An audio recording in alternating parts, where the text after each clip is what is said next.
انسان داند که از همه چیز ضرورتر برای وی دینش، هم از همه ضرورتر مثلا چیش گفتیم یعنی دین. دین یکم باید که انسان مثلا چی دینش محافظه کنه. یعنی برای همین یعنی این مثلا جاهایی که مثلا کفار و نصاراها هستند از این جاها باید که دور شود. اگر مجبور شده موند یک وقت معین میرد کار میکند گشته با به وطنش گشته بیاید، یعنی ابدی در اونجا باقی نماند. یعنی کودک رو چقدر شیر من درباره این هجرت یعنی آخر کتاب اصول ثلاثه هم به تفصیل گفتیم، یعنی گرفته مثلا نمینه گوش کنن. یعنی میگم برادر کودک چقدر شیر نوشد اگر خوارو دودار میشه شقی میشه. یعنی رسول صلی الله علیه و سلم میگوید که یحرم من الرضاعه ما یحرم من النسب.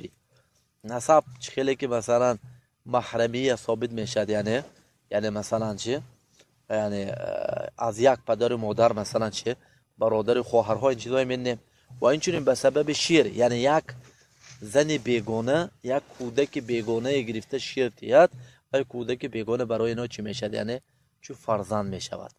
لیکن شرطش چی گفتم یکمش این که کدوم وقتا در همین فرزند میشود، یکمش این که در خردسالگیش هم یعنی در چطور بین 2 سالگی، یعنی از 2 سالگی گذشت رسول صلی الله علیه و سلم میگه که انما الرضاعه من المجاعه، یعنی کدوم وقتا نمی شیرخوری مثلا ثابت میشد، همین وقتی که کودک فقط به شیر زندگی میکند، غیر از شیر دیگه چیز خوره نمیتونه. این تا 2 سالگیه.